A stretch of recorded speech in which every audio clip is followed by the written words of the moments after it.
안녕하십니까. 기상의 박보준 변호사입니다. 오늘은 저번에 설명한 것처럼 지역주택조합에 대해서 케이스를 한 번씩 보면서 설명을 좀 드리려고 하는데요. 지역주택조합 가입하시기 전에 유튜브 많이 보시죠? 저도 지금 유튜브를 보고 있습니다. 관련 사건의 유튜브인데요. 유튜브를 보면 얼마나 기망이 있었는지 여부를 확인할 수 있는 사실이 있어요.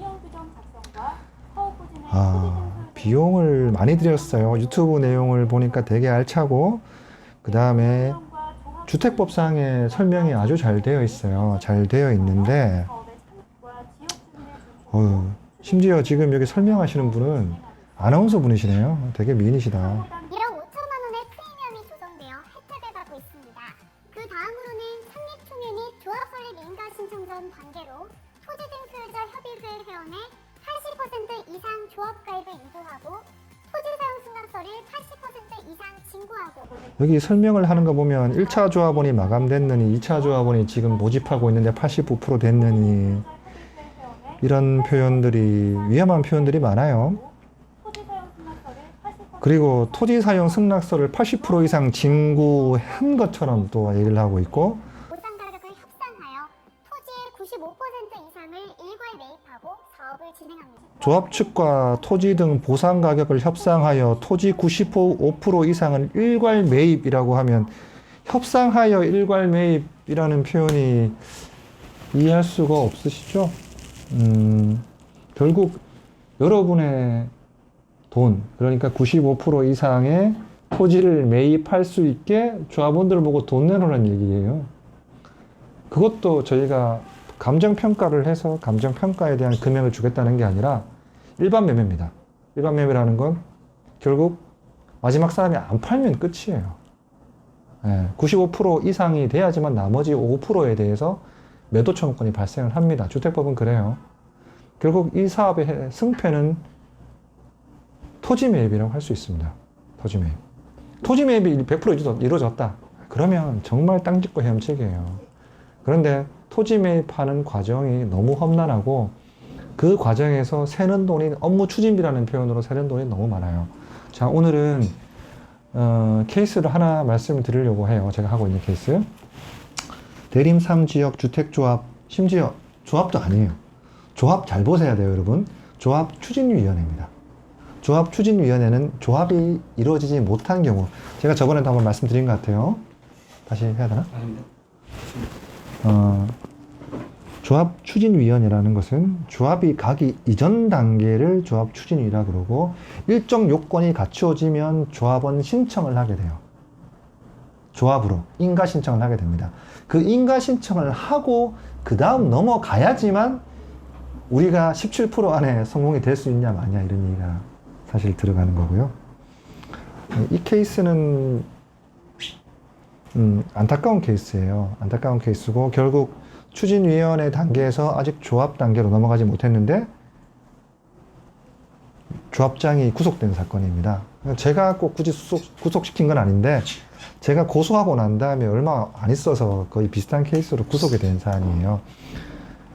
그 추진위원회 단계에서 조합원을 모집하기 위해서 뭐 보통은 프리미엄 어떠한 걸 유도를 한다거나, 그 다음에 토지 관계에 대해서 어떤 기망행위를 한다거나, 또는 다른 어떠한 안심할 수 있는, 조합원이 되고 난 다음에 이 아파트가 반드시 지어질 것 같은 그런 외관을 창출하는 경우가 되게 많습니다.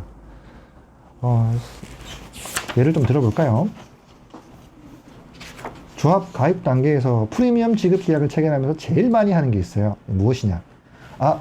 빨리 오면 우리가 1차 조합원이 2차 조합원보다 싸다. 그리고 1차 조합이 2차 조합원들보다 더욱 좋은 위치를 선점할 수가 있다. 이걸 가지고 여러 가지 베네핏을 주는 것처럼 얘기를 하죠. 사실은 그렇지 않아요. 그렇지 않은 경우가 거의 태반입니다. 태반이고, 그 다음에 중요한 건 결국 이거예요. 탈퇴를 하고 싶은데 탈퇴 규정을 보잖아요. 그럼 탈퇴할 수 있는 요건이 정말 적어요. 그럼 어떻게 하면 변호사님 탈퇴를 할 수 있어요?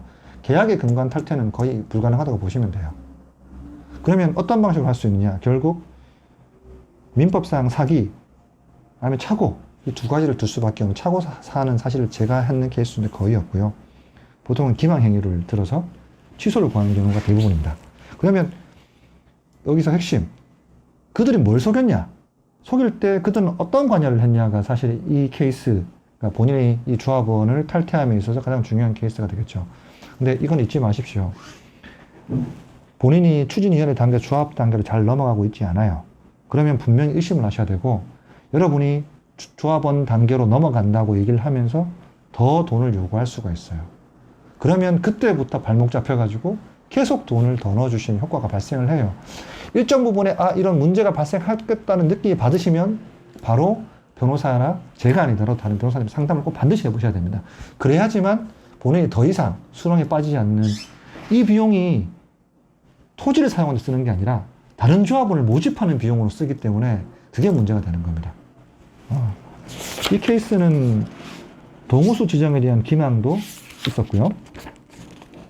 다음에 블로그에도 이런 내용들 엄청 많아요. 블로그에도 보시면 이런 내용들 많고, 그 다음에 추진 일정과 사업 전망에 대해서 기망한 케이스도 많습니다. 뭐 토지 사용 권한을 확보했느냐, 참 여기서 말씀드려야 될 중요 케이스입니다. 토지를 확보하였는지 토지 권한을 확보하였는지 기망하시는 경우도 꽤 많아요. 그런데 법이 바뀌어가지고 반드시 토지 권한을 확보했다는 내용을 고지를 돼 있어요. 잘 읽어보십시오. 여러분, 토지 권한 확보와 토지 확보는 하늘과 땅 차이입니다. 토지 확보는 내가 매매 계약을 체결해서 소유권이 넘어왔다는 얘기고요. 네. 권한 확보는 간단하게 얘기해가지고, 내가 다른 사람이 내 땅을 아파트 사는데 동의할 거니까 네가 내 땅을 가지고 아파트 짓는 데는 동의한다는 얘기지 판단 얘기는 사실 아니에요. 그걸 착각하는 분이 너무 많아요. 그거 꼭 반드시 명심하셔야 되고요. 그 외에 제가 나머지 지적해야 될 사항들이 있어요. 그것은 저희 회사만의 노하우라서 제가 다 말씀드릴 수는 없고, 얘기하신 것처럼 요 케이스입니다. 추진위 단계에서 조합 단계로 한 몇 년간 넘어가지 않고 계속 비용만 내라고 하는 일이 발생을 한다면 반드시 변호사 상담을 받아보세요. 오늘 여기까지 하겠습니다.